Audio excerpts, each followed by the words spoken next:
नमस्कार, जय हिंद प्यारे साथियों। आप सभी का स्वागत है पारस फ्री एजुकेशन में। आज इस क्लास में हम मध्य प्रदेश शिक्षक भर्ती वर्ग 3 के लिए गणित के उन महत्वपूर्ण प्रश्नों को सॉल्व करना सीखेंगे जो आपके एग्जाम पैटर्न पर होंगे, जहां से आपको एग्जाम में प्रश्न देखने को मिलेंगे। इसलिए आप सभी से रिक्वेस्ट है वीडियो कंप्लीट देखें। तो पहला प्रश्न क्या है? एक समानांतर चतुर्भुज का परिमाप 40 सेंटीमीटर है और यदि छोटी भुजा की लंबाई 8 सेंटीमीटर है तो लंबी भुजा की लंबाई क्या होगी? साथियों, ध्यान रखना, आयत का परिमाप और समानांतर चतुर्भुज का परिमाप दोनों को एक जैसे निकालना होता है। देखिए, यहाँ पर छोटी भुजा की लंबाई 8 सेंटीमीटर है और लंबी भुजा की लंबाई हमें निकाल ली है। तो हम मान लेते हैं लंबी भुजा की लंबाई x सेंटीमीटर है, ये हमने मान लिया। ठीक है, अब हम जानते हैं समानांतर चतुर्भुज का जो परिमाप है वो क्या होता है? 2 प्लस लंबी भुजा की लंबाई प्लस छोटी भुजा की लंबाई। ठीक है, तो इसमें हम मान रख देते हैं। समांतर चतुर्भुज का परिमाप कितना दिया है? 40 सेंटीमीटर। तो 40 बराबर 2 हो जाएगा। लंबी भुजा की लंबाई कितनी है? हमने x मानी है तो x लिख देंगे। छोटी भुजा की लंबाई कितनी है? 8 सेंटीमीटर, तो हमने यहाँ पर 8 लिख दिया। ठीक है, अब 2 एकम 2, 2 बीसम 40। हमने 2 से 40 को काट दिया तो कितनी बार कटा? 20 बार। 20 बराबर x धन 8। अब क्या होगा? जो 8 है इस साइड पक्षांतर हो जाएगा तो x बराबर हो जाएगा 20 ऋण 8। तो 20 में से 8 जाएगा तो बचेगा 12। मतलब बड़ी भुजा की लंबाई जो हमने x मानी थी इसका मान 12 सेंटीमीटर होगा। यहां पर राइट आंसर हमारा ऑप्शन सी के साथ जाएगा। ठीक है, कोई डाउट है यदि आपको तो कमेंट करके पूछ सकते हैं। चलिए भाई, प्रश्न क्रमांक 2 पर आते हैं। यहां पर कहा गया है यदि a बराबर 4 एवं b बराबर 3 हो तब a to the power b plus b to the power a का मान क्या होगा? तो आपको साथियों इसमें कुछ नहीं करना, बहुत ही आसान है। a की जगह पर 4 और b की जगह पर 3 मान रखना है, आपका आंसर आ जाएगा। देखिए, हमें किसका मान निकालना है? इसका a to the power b plus b to the power a। तो भैया a की जगह क्या करेंगे? हम 4 लिखेंगे क्योंकि a का मान 4 है। फिर a के ऊपर किसकी घात है? b की, मतलब 3 की घात लगा दो, प्लस b, तो b का मान कितना है? 3, तो 3 लिख दिया। b के ऊपर किसकी घात है? a की, तो a का मान कितना है? 4। अब देखिए 4 का घन कितना होगा? 4 का घन हो जाएगा 64, हो जाएगा ना? इस तरह से लिख सकते हैं। ठीक है, चलिए मैं लिख ही देता हूं। 4 के ऊपर 3 की घात मतलब 4 4 4, 3 बार लिख दिया हमने 4। इसी तरह से 3 को लिख दो 4 बार। अब देखिए 4 चौके 16, 16 चौके 64, प्लस 3 त्रिका 9, 9 तिरी 27, 27 दिया 81। कितना आ गया? 64 धन 81।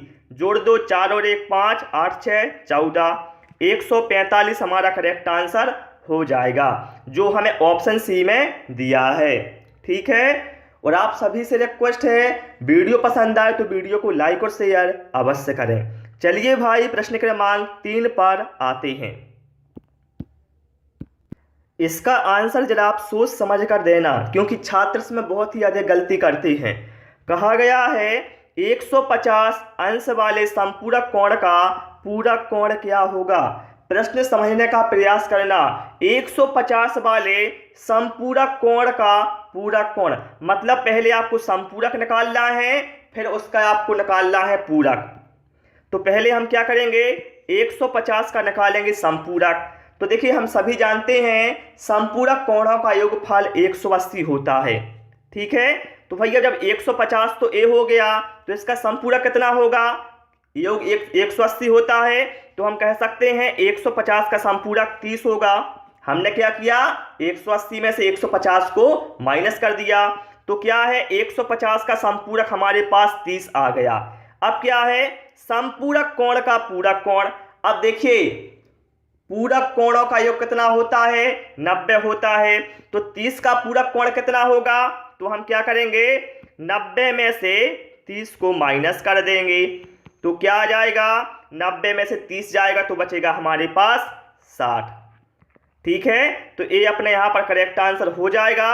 150 वाले समपूरक कोण का पूरक कोण 60 अंश होगा। ठीक है, प्रश्न ध्यान से समझना है, एग्जाम में आपको गलती नहीं करना, क्योंकि समय आपके पास कम रहता है तो आप गलती कर जाते हैं। चलिए प्रश्न क्रमांक 4 पर आते हैं। यहां पर कहा गया है, श्याम ने 1250 रुपए प्रति के हिसाब से 5 शर्ट खरीदी, 950 रुपए प्रति के हिसाब से 4 पैंट खरीदे और 2450 रुपए प्रति की दर से 12 जोड़ी जूते खरीदे।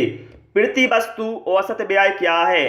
तो आपको क्या करना है, जो टोटल कीमत है और टोटल वस्तुओं की संख्या है उससे भाग देना है, तो आपको औसत व्यय पता चल जाएगा।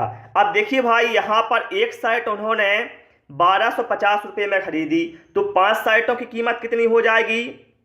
5 शर्टों की कीमत कितनी हो जाएगी?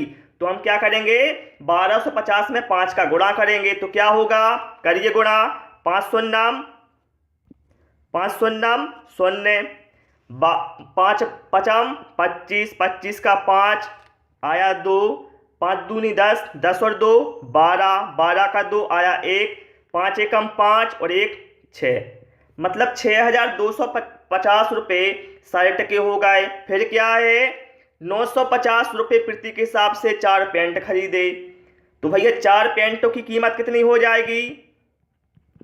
950 में गुणा कर दो 4 का, तो देखिए 1000 गुणे 4 कितना होगा, 4000, लेकिन यहाँ पर 950 है तो 3800 रुपये के हो जाएंगे 4 पैंट। हमने सीधा हिसाब लगा लिया।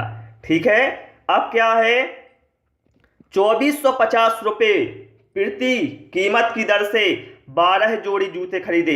भैया एक जोड़ी जूतों की कीमत 2450, तो 12 जोड़ी जूतों की कीमत कितनी हो जाएगी?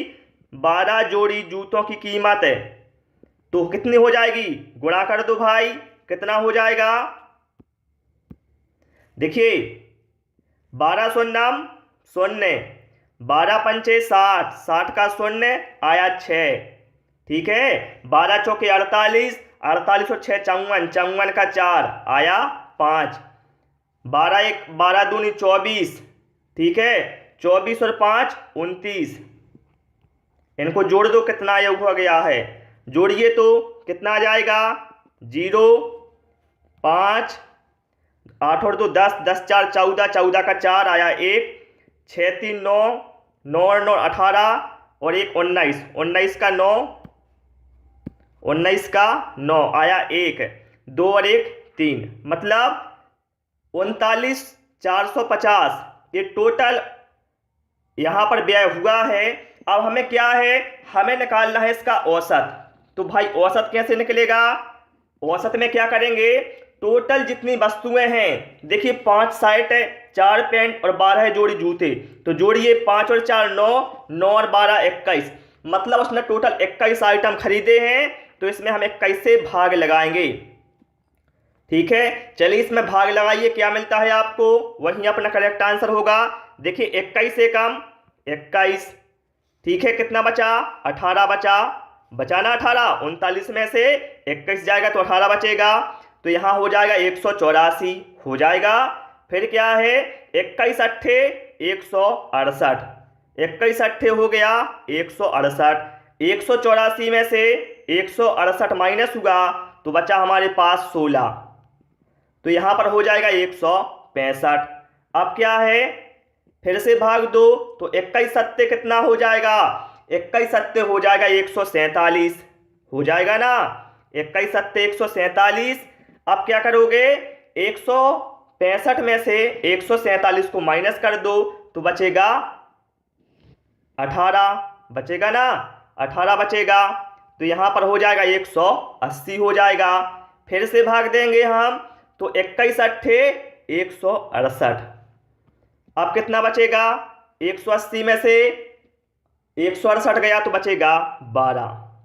अब देखिए 1878 वाला देख लो, आप सीधा आगे पॉइंट में हल करने की आवश्यकता नहीं है, 1878 केवल ऑप्शन डी में है, तो यही अपना राइट आंसर हो जाएगा। ठीक है, बस आपका आंसर आ जाए। अब आपको पॉइंट में निकालने की आवश्यकता नहीं है। लेकिन भाई गुणा भाग अच्छे आसानी से करना, आराम से। यहां पर देखिए पॉइंटों में कितना डिफरेंस है, बहुत ज्यादा गलती यहां पर होने के चांस हैं। चलिए प्रश्न क्रमांक 5 पर आते हैं। यहां पर कहा गया है यदि कोण AOC मतलब ए वाला, कोण COB मतलब ए वाला तथा कोण BOD मतलब ए वाला एक साथ 274 अंश का कोण बनाते हैं, तब कोण AOC का मान क्या होगा। देखिए भाई हमें यहां से लेकर यहां तक का कोण का मान दिया है 274 और हमें केवल इस वाले कोण का मान बताना है कितना होगा। तो देखिए भाई यहां पर थोड़ा आप समझने का प्रयास करना। हम सभी जानते हैं टोटल कोण कितना होगा। देखिए यहां से लेकर यदि मैं पूरा कोण आपसे पूछूं तो कितना होगा, 360 अंश होगा ना पूरा कोण। अब देखिए यहां से लेकर यहां तक का जो कोण है वह 274 है, तो ए वाला जो कोण है वो कितना होगा। तो हम क्या करेंगे, 360 में से 274 को माइनस कर देंगे तो कितना बचेगा, 0 का 10, 10 में से 4 गया बचेगा 6, 6 का 16, 16 में से 8 गया, 16 में से 8 गया बचेगा 8 और 3 में से 2 और 1 वहां का, तो यहां पर 0 बचेगा। मतलब ये जो कोण है ये कितना आ गया हमारे पास, 86 अंश आ गया। ठीक है, कितना आ गया ये कोण हमारे पास, 86 अंश आ चुका है। लेकिन भाई अभी आंसर नहीं आया, ठीक है, नहीं तो आप गलती कर जाओ। अब हमें क्या है, ए वाला कोण निकालना है। अब देखिए भाई जब ये जो रेखा है ये टोटल कोण कितना होगा, देखिए फिर से देख लो, मैं फिर से बता देता हूं। ये जो रेखा है इसका जो टोटल कोण है वो कितना होगा, टोटल कोण भैया इस रेखा पर 180 अंश का बनेगा ना, टोटल कोण 180 का बनेगा। लेकिन यहां से लेकर यहां तक का जो कोण है वो 86 है। कितना है, 86 है। तो इस वाले भाग को बताना है कितना होगा, तो क्या करेंगे, 180 में से हम 86 को माइनस कर देंगे तो कितना बचेगा, 0 का 10, 10 में से 6 गया बचेगा 4, 18 में से 9 गया तो बचेगा 9। मतलब 94 अंश है हमारा करेक्ट आंसर होगा। ठीक है, ऑप्शन यहाँ पर बिल्कुल हमारा करेक्ट आंसर हो जाएगा। कॉन्सेप्ट क्लियर रखना भाई, प्रश्न कैसा ही आ जाए आप आसानी से कर दोगे। प्यारे साथियों वीडियो कैसा लगा कमेंट करके अवश्य बताएं।